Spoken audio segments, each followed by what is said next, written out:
I still remember the first buyer I ever helped, and this was years ago. And they looked at me after closing and they said, I wish someone would have told me how emotional this would feel. And you know what? Nobody warns first-time home buyers about that part. So today I want to talk about the parts of buying your first home that don't make it into the how-to guides and the parts that actually matter the most. Most first-time home buyer content is checklists. Get pre-approved, save for a down payment, find an agent. This is all true and it's all useful and honestly a little cold though. Buying your first home isn't a checklist experience.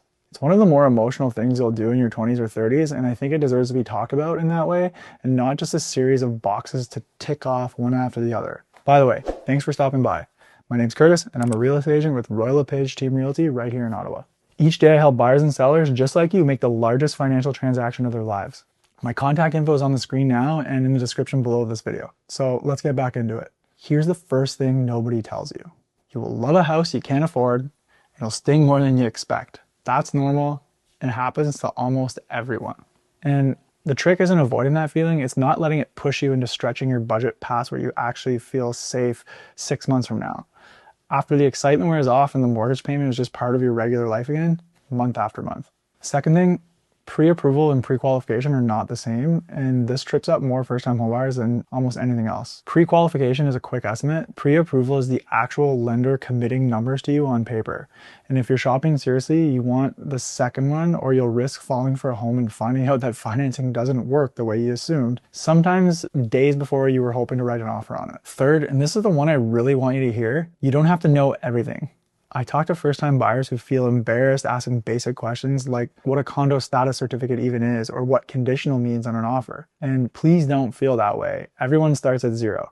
The buyers who do best aren't the ones who already know everything. They're the ones that weren't afraid of asking over and over until it actually made sense to them. Fourth thing, closing costs surprise almost every first-time home buyer, and it's rarely talked about upfront. Land transfer tax, legal fees, title insurance, adjustments, these add up to a real number beyond your down payment, and I've watched people scramble in the final weeks because nobody mentioned it early enough, and ask about this day one, not in week 6, so it's never a scramble for you when it matters the most. The fifth thing, it's worth asking your mortgage broker early about any first-time buyer programs or incentives you might qualify for. These change from year to year, so I won't quote you on numbers in this video, but a good broker will walk you through what's currently available and what's worth 20 minutes of your time to ask well before you fall in love with a specific property. Sixth, the home inspection is not just a formality.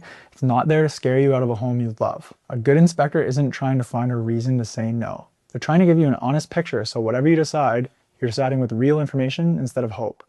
Some of the best purchases I've seen happen after inspection turned up something minor that just became a negotiating point, not a deal breaker at all. And the seventh thing, the first home doesn't have to be a forever home, and treating it that way adds pressure that isn't necessary. A lot of people put enormous weight on getting it perfect, when really, the first home just needs to be right for the next 5 to 7 years. That reframe alone makes the whole process feel lighter for a lot of people, and it usually leads to a better decision, not a worse one in my experience. The eighth thing, don't underestimate how much your agent relationship matters here. It's not about finding someone who shows you the most houses. It's about finding someone who will tell you the truth when a home isn't right, even if that means the search takes longer. First-time buyers especially deserve someone who slows things down when it matters instead of rushing toward a sale just to close the file. Ninth, family and friends are going to have opinions, a lot of them, and not all of them are going to be helpful. Everyone means well, but someone who bought their home 15 years ago is working from a completely different market than the one you're in today. Take the emotional support and leave the specific advice unless it's coming from someone who's actually looked at homes recently in your price range and in this city.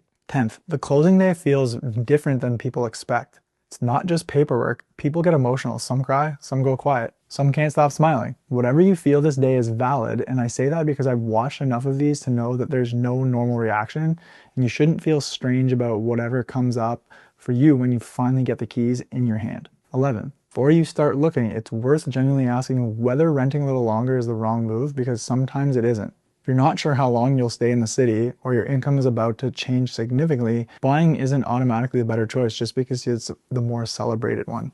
I'd rather you rent for 1 more year and buy with confidence than rush into something because you felt behind because everyone else was doing it. The 12th thing, when you're saving for a down payment, automate it if you can. The buyers who struggle most aren't usually the ones with lower incomes. They're the ones relying on willpower every single month instead of a system that moves money before they can actually spend it. A small automatic transfer the day you get paid does more over 2 years than a much larger sporadic effort ever will. 13. Shop your mortgage rate the same way you'd shop for anything else expensive. Rates and terms vary between different lenders, and a mortgage broker can often show you options a single bank branch won't. This is one of the few places in the entire process where a little bit of extra effort upfront can save you real money over the life of the loan, not just a small amount.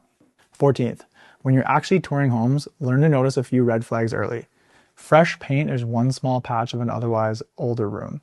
Strong smell of air freshener right when you walk in. Uneven floors near a corner.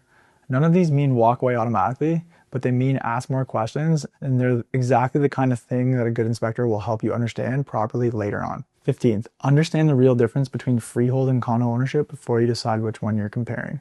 Condo fee isn't wasted money. It's paying for maintenance you'd otherwise have to handle yourself. But it does change your monthly math, and a lot of first-time buyers compare a freehold mortgage payment to a condo mortgage payment without factoring in fees, which isn't really comparing the same thing at all. 16th thing, budget for the surprises that come after closing, not just the closing costs themselves. New homeowners are often caught off guard by things like appliance repairs, a leaky faucet, or a furnace that needs servicing sooner than expected. Keeping a small cushion and setting aside for that first year, even a modest one, takes a lot of anxiety out of those inevitable first-year surprises. 17th, give yourself real time to grieve the search once it's over, which sounds strange, but it's true for more people than you'd think. After months of touring homes and imagining different lives in different places, some buyers feel odd and let down once the decision is finally made, even when it's the right one. That's not regret, it's just your brain adjusting from a possibility back down to a specific one. Finally, be patient with yourself in the first year of ownership. You'll make a decision or two you do differently in hindsight, a paint color, a piece of furniture that doesn't quite fit, maybe even the timing of a small renovation. That's not failure, that's just what owning a home for the first time actually looks like for absolutely everyone who's ever done it before you. And if you're still here and I could leave you with one thing, it's this. Buying your first home is allowed to be both practical and emotional at the same time. You don't have to pick one. Anyone who makes you feel silly for the emotional part isn't actually paying attention to what this actually means for you and everything it took to get here. If you're just starting to think about your first home here in Ottawa, I'd genuinely love to help however I can, even if it's just answering a few questions with no pressure to do anything after. Take your time, you've got this.